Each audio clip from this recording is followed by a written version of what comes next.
Selamat datang di channel Cerita Cinta. Channelnya cerita cinta romantis. Sebelum lanjut, mohon dukungannya dengan like dan subscribe dulu. Pembalasan istri tersakiti, bagian 21. Terlihat dengan jelas wajah kesal Nessie yang langsung bangkit dari duduknya. Tanpa berpamitan, Nessie keluar dari dalam ruangan Aiman.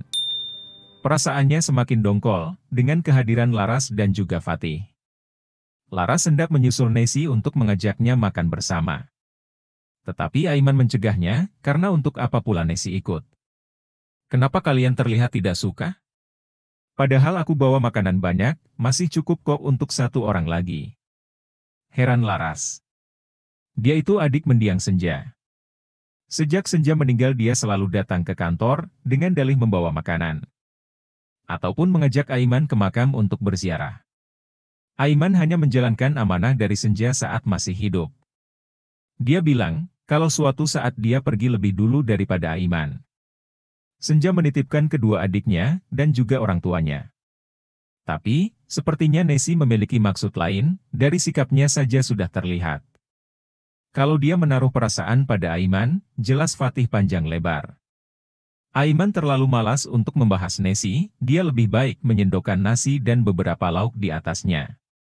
Kenapa tidak dibalas perasaannya? Biasanya kalau kakaknya meninggal biasanya apa sih? Itu turun ranjang, tanya Laras. Ora sudi. Lihat cara berpakaiannya. Kau belum tahu seperti apa kelakuannya, dia jauh berbeda dengan kakaknya. Intinya, dia itu pergaulannya bebas. Aku membiarkannya datang ke sini, karena memang mama kadang memintanya mengirim makanan padaku. Kadang dia mengajak ziarah, bersama dengan mantan mertuaku. Tapi begitulah, dia menyalahgunakan itu semua, ucap Aiman menjelaskan. Laras mulai mengerti kemana arah pembicaraan Aiman. Tipikal wanita seperti Nessie tidak jauh beda dengan Dania, si pelakor rumah tangganya. Mas, aku masih penasaran deh, sama yang tiba-tiba nabrak mobil aku tempo hari. Rasanya heran aja, kalau memang tidak disengaja, pasti orang yang menabrak ada itikat baik. Tapi menurut pihak kepolisian, pelaku melarikan diri dan lolos dari pengejaran, ucap Laras. Aku pun juga penasaran. Tapi aku juga sudah meminta bantuan pada asisten pribadiku, untuk mencarikan detektif yang bisa mencari keberadaannya. Ucap Aiman serius. Man, ada yang ingin aku sampaikan. Menurut informasi yang aku dapatkan, pelaku yang menyerangku saat kecelakaan terjadi itu adalah orang yang sama, dengan pelaku yang sengaja menabrak Laras. Pasalnya, Laras mengatakan pelakunya memakai hoodie, persis seperti pelaku yang menyerangku. Ternyata dia seorang psikopat, sangat sulit pula mendapatkan keberadaannya. Karena dia begitu cerdik, dan wajahnya juga masih menjadi misteri. Ucap Fatih, dengan wajah seriusnya. Aiman dan Laras nampak terkejut. Ternyata selama Fatih mengalami depresi, ia sudah memerintahkan seseorang yang bisa ia percaya untuk menyelidiki siapa pelaku sebenarnya. Mendengar para orang dewasa yang tengah membahas perihal kecelakaan, Elsa ikut menyuarakan apa yang ia ketahui. Ayah, apa ayah tahu siapa nama orang jahat itu? Tanya Elsa.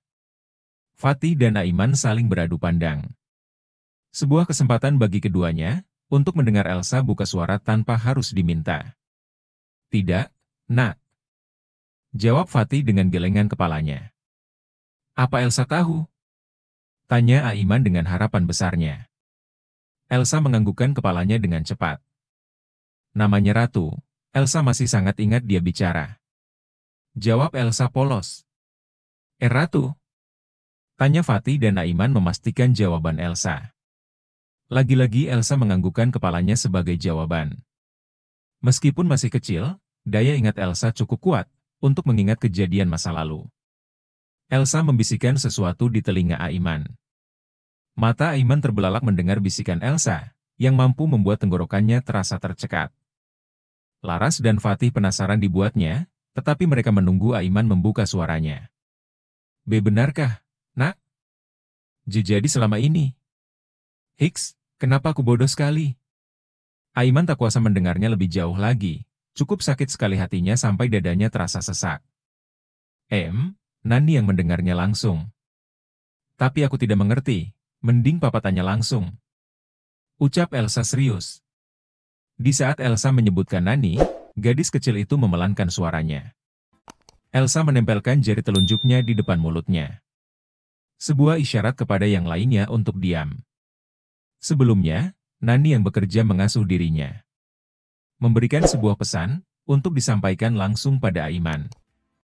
Jika sang Nani yang menyampaikannya langsung di Mensyahn, cukup mencurigakan baginya, yang selalu dipantau ruang geraknya. Dari arah luar, Nando berjalan menuju lantai atas, tepat di mana ruangan Aiman berada.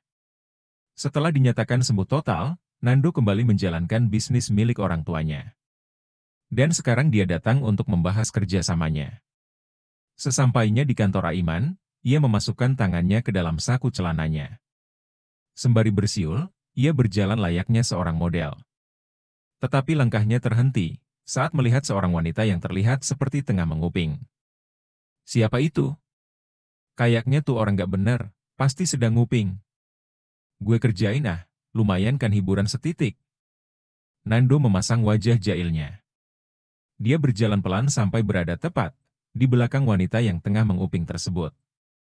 Tuing. Tuing. Apaan sih? Decah wanita tersebut yang tak lain adalah Nessie. Dia menepis tangan jail Nando, yang menoel-nul pinggangnya.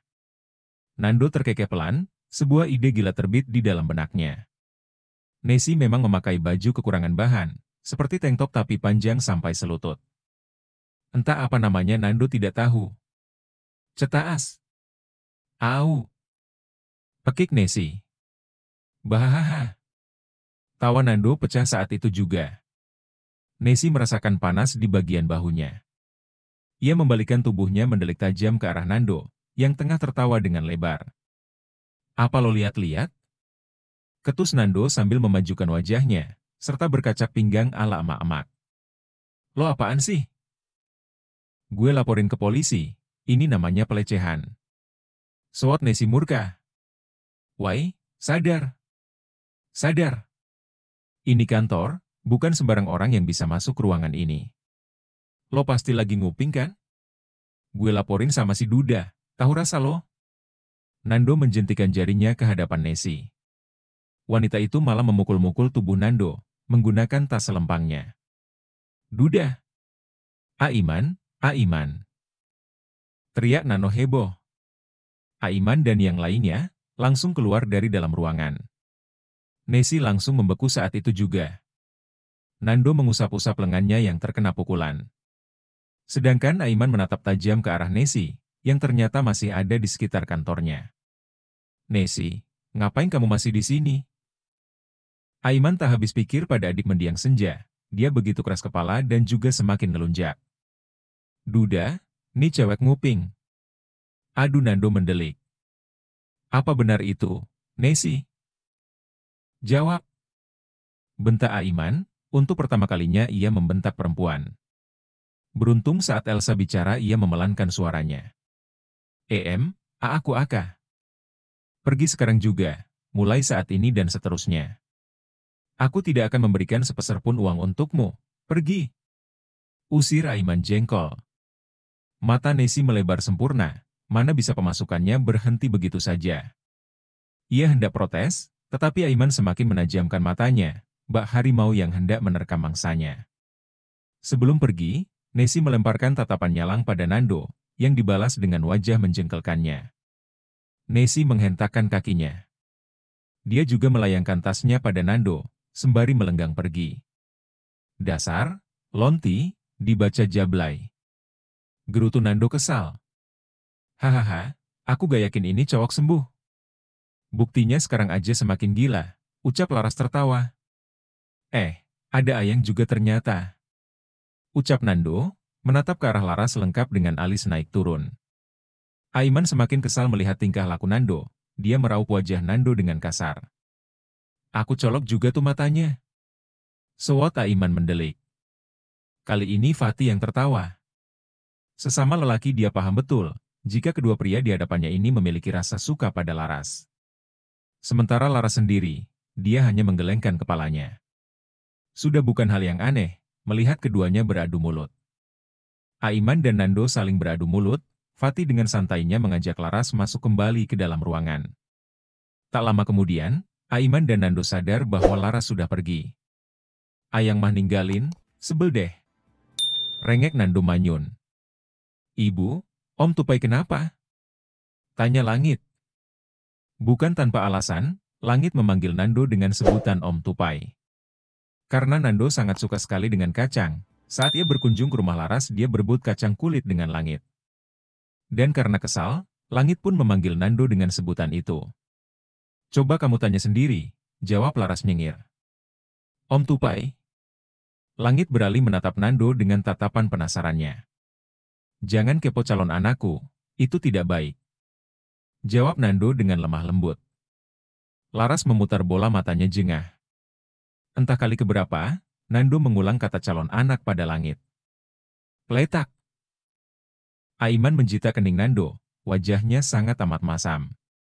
Langit memeluk kaki Aiman disusul oleh Elsa. Nando meringis mengusap keningnya yang berdenyut. Disertai warna merah merona pertanda ia terluka. "Om Superman, Om Tupai suka manggil aku calon anak." "Memangnya calon anak itu apa?" tanya Langit dengan kening berkerut. "Bukan apa-apa kok. Si Tupai panggil Langit calon anak tuh, dia mau suatu saat nanti, dia mau punya anak seperti Langit.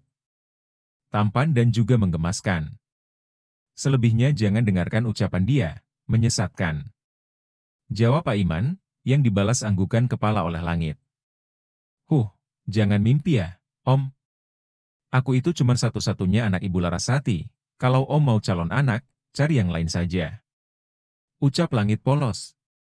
Baru saja Nando hendak bersuara, Laras langsung memotongnya. "Sudah, kalian ini selalu saja berdebat. Lebih baik sekarang kalian cobain baju, untuk acara fashion show nanti, ingat. Jangan mengecewakan," sambung Laras dengan menekan kata terakhirnya. "Siap Kanjeng Endoro?" seru yang lainnya patuh. Fatih membekap mulutnya menahan tawa. Aiman dan Nando langsung diam tak berkutik, saat Laras sudah menekan kata-katanya. Laras mengeluarkan bajunya dari dalam paper bag. "Coba pakai," titah Laras. "Hah, ganti baju di sini? Yakin? Nanti kamu lihat burung puyuh aku dong, nanti aja kalau udah sah," cerocos Nando. "Nando," ucap Laras dengan suara tertahan.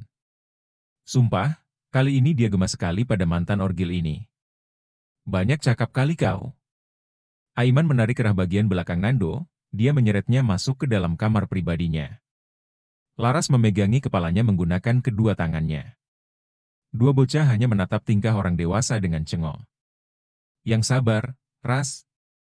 Namanya juga mantan orang gila, jangan sampai kamu yang waras malah konsul ke psikolog," ucap Fatih diakhiri kekahannya.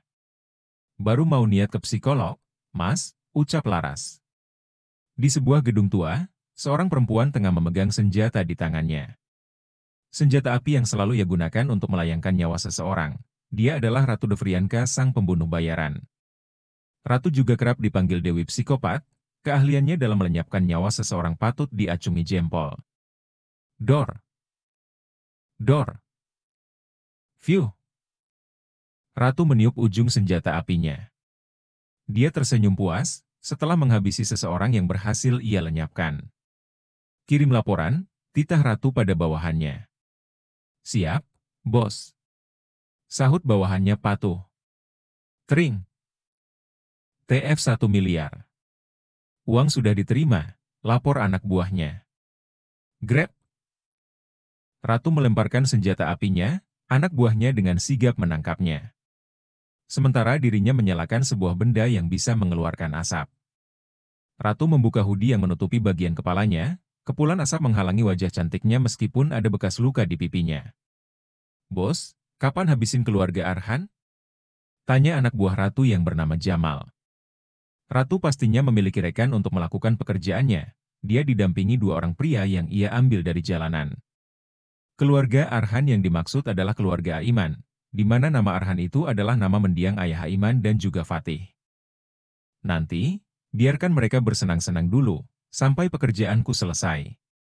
Selama 1 bulan ini, aku harus membereskan semua pekerjaanku, nanti aku akan langsung membantainya tanpa tersisa."